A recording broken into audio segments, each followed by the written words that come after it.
Let's go to another rookie who I'm a big fan of. The 49ers have this measuring system called the gold helmet guys. Talanoa Hufanga was one last year. They didn't draft one gold helmet guy this year. They just didn't. The guy that they said was the closest to a gold helmet guy, that's who we're going to talk about now. Pick number 187 at the top of the list. 6th round pick, Nick Zakelj. And he is a quite interesting draft pick. One, he's a freaking absolute statistical genius, which I don't know if you saw the clip. I didn't put this one on here. I want to focus more on 49ers, where he broke down Barry Bonds because he already has his master's from Fordham, which again tells you a little bit about this guy.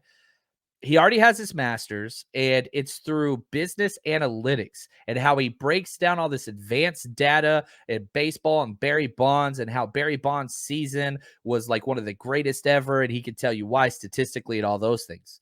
Now, what's he going to be doing for the 49ers? What do I want him to do for the 49ers? I want him to play center.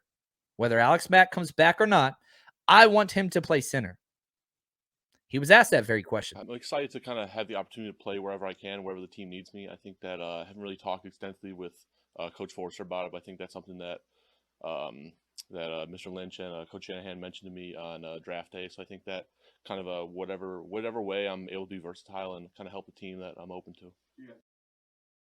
Yeah, versatile is exactly what this guy is. He can play all 5 spots. He played left tackle almost exclusively. He had 27 starts at left tackle, 7 starts at right tackle, and at the Senior Bowl, they moved him inside.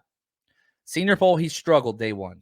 Senior Bowl, day 2, not a little bit better. Day 3, all right, started to look good. Day 4, the game, just trajectory up. This is a long-term developmental prospect that probably will not be playing this year. But the potential is there. And goodness, we went through all these things about why rookies fail. And one of them was like mental toughness and all that kind of stuff. I think we can check that box here. Well, obviously, I think that's a big reason I went to Fordham, is that so I'd be able to have a nice backup plan of football kind of when the game was done with me. And so I definitely think that there's a lot of opportunities that would have been available to me through the Fordham network or whatever. But something I always wanted to be interested in is kind of with my business analytics degree, kind of and a lot of the data kind of on the up and up in sports around something, working through, whether in like the kind of analytics department for either football or kind of baseball, something I'm really interested in too, just because it's not as random as football. There's a lot more controlled variables. I think those kind of advanced sabermetric stuff, I think that's just something that's really interesting to me, kind of like the money ball, all that kind of thing. So it's something that I like to keep open. Yeah, it's so again, I mean, dude jumping into sabermetrics and all that stuff, like you can tell. And yeah, Fordham's a very low quality football program. But, I did the whole breakdown on Nebraska, and dude didn't have there was no doubt who the best player was out there on that field. There's no doubt. Him and Cam Taylor-Britt. Those are the two that actually stood out to me the most. But he controlled those Nebraska guys with ease. And then again, at the Senior Bowl, right? That's the idea.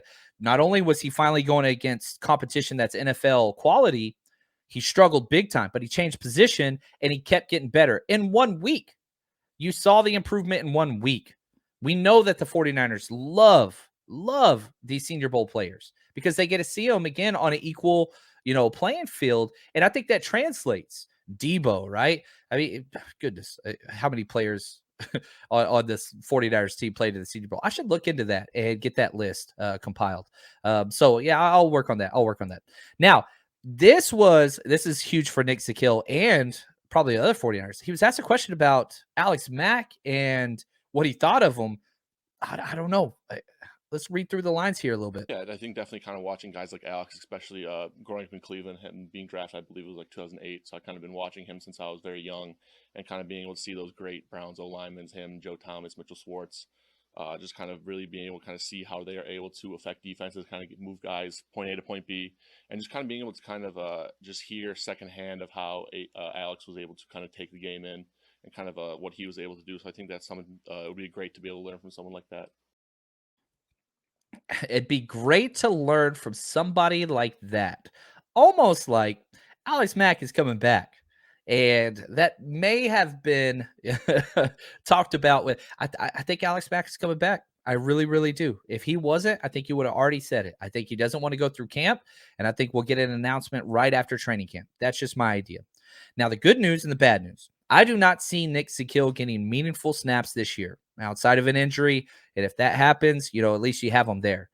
This is a developmental guy. Now, he's a little bit older. He's 20. He's going to be 23 at the start of the season. I think he's 22 now. But this is a 3-time team captain, a 3-time All-Patriot League. Well, all right, Patriot League. it's not the most competitive out there.